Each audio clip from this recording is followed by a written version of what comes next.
Halo guys, kembali lagi di channel saya Samporna Review. Kali ini saya akan mereview alur cerita film San Andreas yang disutradarai oleh Brad Peyton yang dirilis tahun 2015.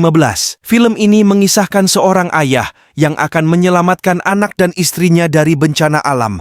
Okelah, daripada banyak cincong, langsung saja kita ke pembahasannya. Dan jika kalian suka dengan channel ini seperti biasa, silakan subscribe aja. Dan mudah-mudahan selalu dimudahkan rezeki kalian semuanya.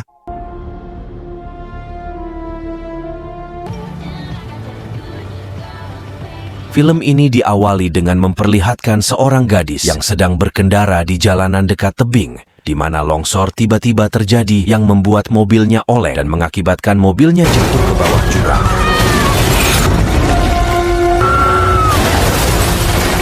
Beruntung si gelis pisan masih selamat setelah mobilnya nyangkut di bebatuan, sehingga ia pun dengan cepat menghubungi 1155 untuk meminta bantuan agar segera datang menolongnya. Dan inilah jagoan kita semua, seorang anggota tim dishub bernama Ray yang datang menggunakan helikopter, di mana ia dan tim langsung melakukan penyelamatan setelah melihat posisi mobil si gelis tersebut.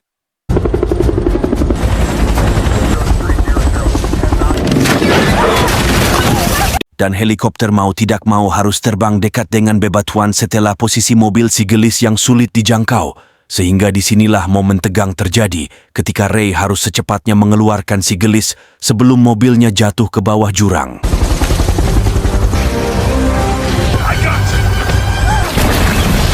Setelah Ray dan tim berhasil dengan misinya, Shin beralih ke salah satu kota yang ada di California bernama San Andreas. Lebih tepatnya diperkenalkan pada seorang pakar seismologi atau orang yang mempelajari tentang gempa bumi bernama Dr. Lawrence yang sedang menjelaskan tentang gempa bumi hebat yang pernah terjadi di seluruh belahan dunia, termasuk dampak yang ditimbulkan seperti tsunami besar. Ia memiliki sebuah teori bahwa kota San Andreas punya potensi yang besar untuk terjadinya gempa bumi dahsyat akibat lempengan tektonik yang sangat rawan bergeser. Masalahnya bukan seberapa besar dampak yang ditimbulkan, tetapi kapan hal itu akan terjadi. Dia bernama Kim, rekan kerja Dr. Lauren yang juga sama-sama pakar seismologi, di mana ia baru saja mendapat getaran di sekitar bendungan besar, sehingga mereka berdua pun segera meluncur ke sana untuk menelitinya.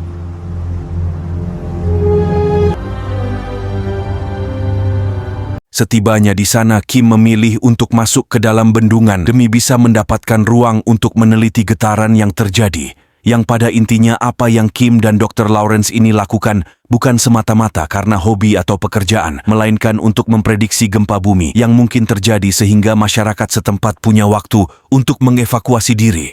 Tak lama getaran yang terjadi semakin lama semakin kuat, sehingga Dr. Lawrence yang berada di atas pun segera menyuruh Kim untuk secepatnya keluar, tapi tiba-tiba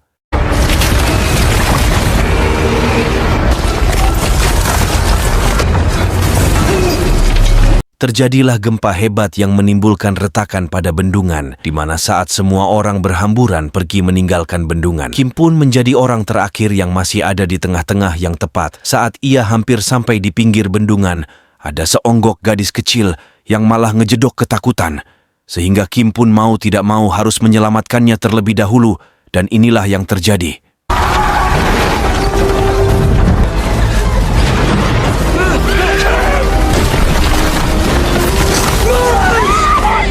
Seperti sudah bisa Anda tebak, si bocil berhasil selamat, sementara Kim harus terjebak setelah kakinya tertusuk batang besi, sehingga Dr. Lawrence pun tak bisa berbuat apa-apa selain menyaksikan sahabatnya terseret bersama bendungan yang jebol.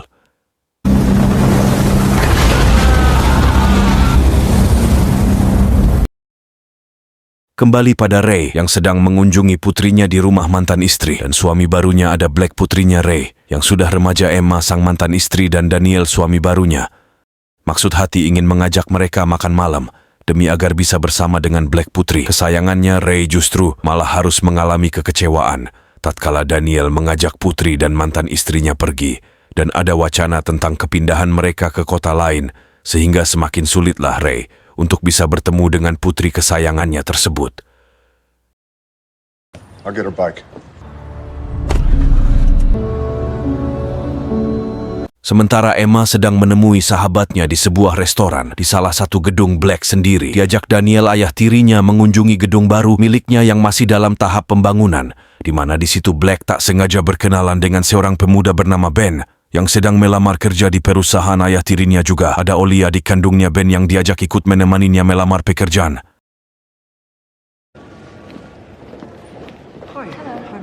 Tepat di saat bersamaan Dr. Lauren sedang akan melakukan wawancara untuk sebuah stasiun televisi perihal gempa bumi yang menewaskan, Kim, sahabatnya di mana salah satu karyawannya, tiba-tiba datang memberikan informasi terbaru tentang kondisi lempengan tektonik yang ada di kota San Andreas, yang setelah ditelusuri lebih lanjut muncul sebuah fakta mengejutkan bahwa seluruh dataran kota San Andreas yang dekat dengan lautan akan mengalami gempa bumi dahsyat yang berpotensi menimbulkan tsunami besar yang pernah terjadi di abad ini. All the way up to San Francisco. Everybody. Kembali pada Black yang diajak pulang oleh Daniel, ayah tirinya, di mana saat mereka sudah berada di mobil dan akan keluar dari parkiran, tiba-tiba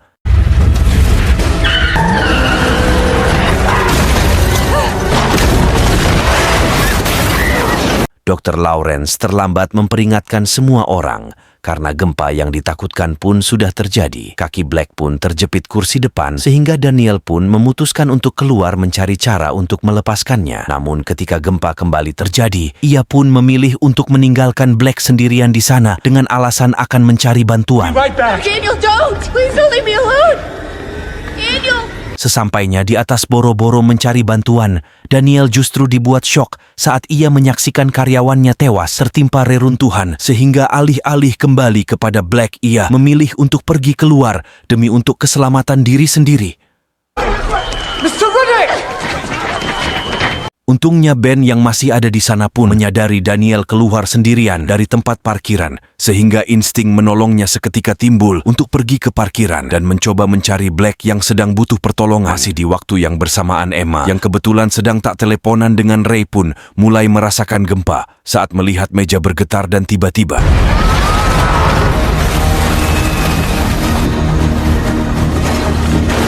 celakalah Emma yang berada di lantai paling atas ketika ia tak bisa pergi kemana-mana. Bahkan saat menyusul sahabatnya, Emma justru mendapati ruangan yang ia buka sudah kosong, melompong runtuh ke permukaan, sehingga ia pun memutuskan naik ke atas gedung berharap kondisinya lebih baik. Tapi justru inilah yang ia saksikan.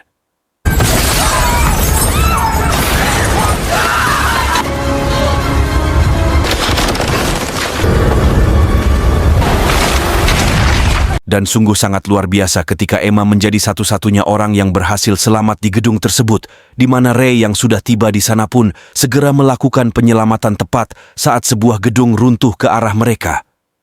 Tak cukup sampai situ saja, Ray masih harus berjuang menghindari gedung lain, sehingga inilah yang terjadi.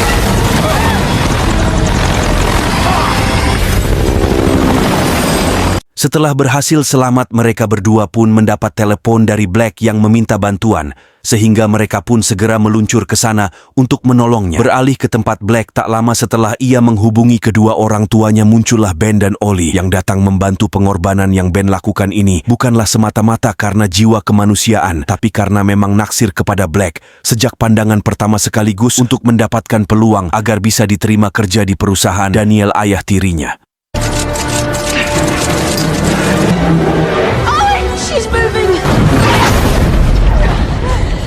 Setelah mereka bertiga berhasil keluar dari gedung, banyak sekali orang-orang yang berlarian mencari tempat aman, di mana Black dan kawan-kawan sendiri memilih masuk sebuah toko elektronik untuk mencari telepon satelit agar bisa kembali menghubungi Ray dan Emma untuk menentukan titik penjemputan yang ketika Emma dan Ben sedang sibuk-sibuknya.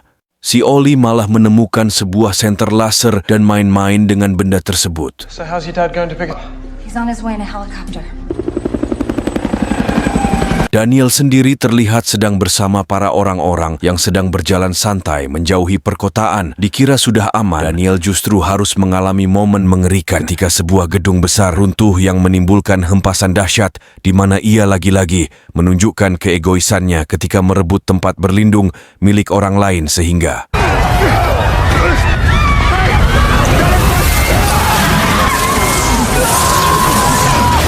Shin beralih ke Ray dan Emma yang sudah hampir sampai di lokasi putri mereka. Namun masalah timbul saat mesin helikopter mengalami kerusakan yang membuat Ray terpaksa harus melakukan pendaratan darurat. Selamat mendarat di permukaan, Ray pun mencari kendaraan untuk ia dan Emma bisa tetap melanjutkan perjalanan, di mana seorang pria tiba-tiba saja datang dengan maksud untuk merebut mobil tersebut. Tapi suatu kesalahan besar karena sudah macam-macam dengan seseorang seperti si Ray ini. Dan apa yang terjadi? 15 menit berlalu setelah mereka melakukan perjalanan darat, Ray dan Emma terpaksa harus kembali menghentikan perjalanan mereka setelah menemukan sesuatu yang mengejutkan, bahwa akses darat menuju lokasi Black kini harus terputus oleh terbelahnya permukaan tanah yang diakibatkan oleh pergeseran lempengan tektonik.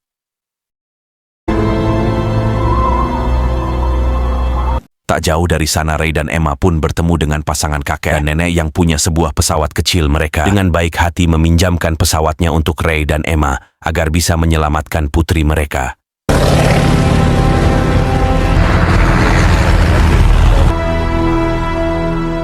Sesampainya di pusat kota, mereka melihat seluruh bangunan telah hancur sehingga kecil kemungkinan untuk bisa menemukan lokasi pendaratan. Sehingga Ray memutuskan untuk melompat bersama Emma menggunakan parasut yang ada di sana.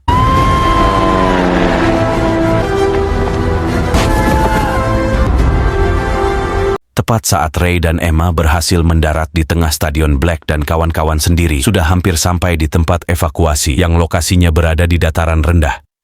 Sementara Ray menyuruh Black untuk pergi ke dataran tinggi agar lebih mudah terlihat dan aman dari ancaman tsunami. Dengan kata lain, mereka harus balik arah kembali ke perkotaan dengan segala jenis ancaman yang bisa saja terjadi.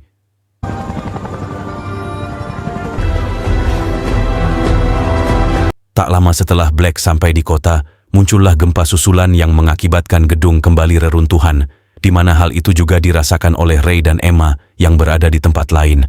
Namun dengan bekal ilmu pengetahuan sebagai seorang anggota tim di Shub, Ray pun dengan cepat menyuruh Emma dan beberapa orang untuk berlindung di pinggir stadion demi menghindari benda-benda yang berjatuhan.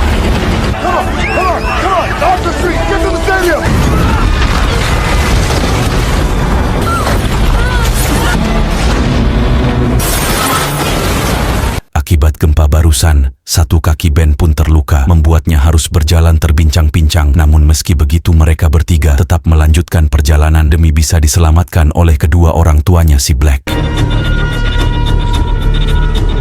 Sadar bahwa daratan tidak cukup aman untuk melakukan perjalanan, Ray dan Emma pun memilih jalur air untuk menggunakan kapal boot yang tepat di saat bersamaan. Hal yang ditakutkan pun terjadi ketika terjadi tsunami dahsyat setinggi 82 meter, nyaris mendekati tinggi Monas Jakarta, yang alih-alih putar arah untuk menghindarinya. Ray justru semakin mempercepat laju kapalnya supaya bisa melewati ombaknya sebelum pecah oleh jembatan Golden Gate.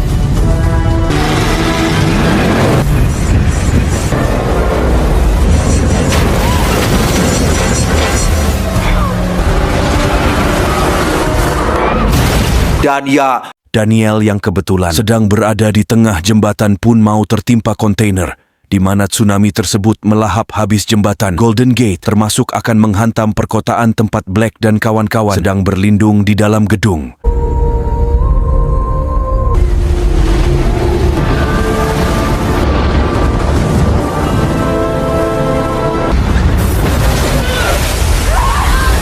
Black dan kawan-kawan pun berhasil selamat. Sementara Ray dan Emma bisa lebih leluasa mencari keberadaan Black dengan air laut yang kini memenuhi daratan perkotaan yang tepat. Saat mereka sudah berada dekat sekali dengan lokasi Black berada, mereka tidak menyadari keberadaannya akibat teriakan yang terhalang oleh kaca yang tebal.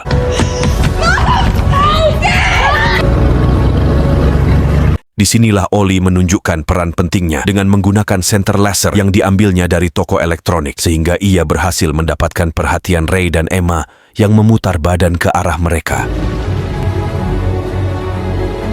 Bukannya langsung sigap putar balik untuk menjemput Black, Emma justru malah teriak-teriak kegirangan dan malah ngebucin dengan mantan suaminya, yang alhasil waktu sedikit yang harusnya bisa dipergunakan untuk menjemput Black malah terbuang sia-sia ketika gedung tersebut mulai ambruk tenggelam ke dalam lautan.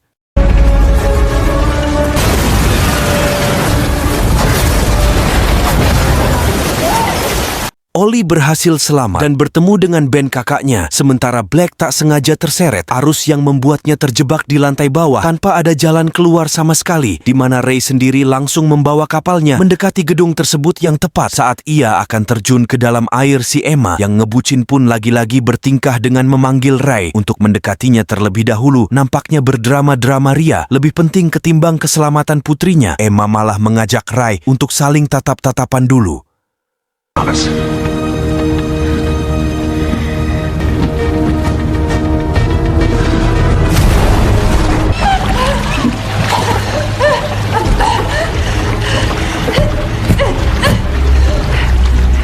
Setibanya di dalam air, Ray pun berhasil menemukan Black yang terjebak di balik kaca tebal dengan jalan keluar satu-satunya yang terhalang oleh reruntuhan. Dan betapapun mereka menyingkirkan barang-barang tersebut, keduanya tak cukup kuat untuk menyingkirkannya.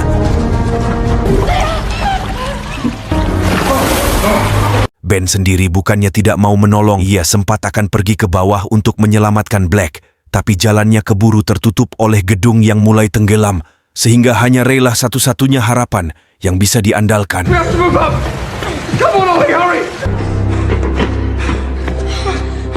Ketika air sudah memenuhi seluruh ruangan tersebut, sudah tidak punya kesempatan lagi untuk mengambil nafas, sehingga ia harus rela tenggelam tepat di hadapan ayahnya. Namun menyaksikan putrinya sedang sekarat jiwa seorang ayah dalam diri, Ray pun timbul hingga ia berteriak, yang akhirnya berhasil menyingkirkan barang-barang yang menghalangi jalan masuknya.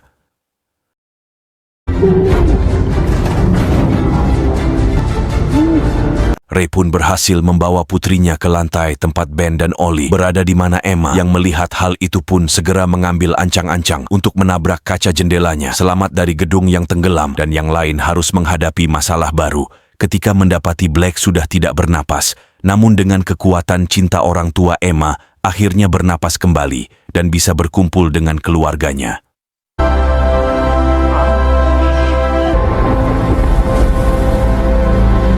Oke guys, itu saja alur cerita film dari San Andreas. Semoga kalian terhibur dan mohon maaf jika ada kesalahan dalam penyampaiannya ataupun penyebutan nama. Sekian dari saya, sampai jumpa di video berikutnya. Bye-bye.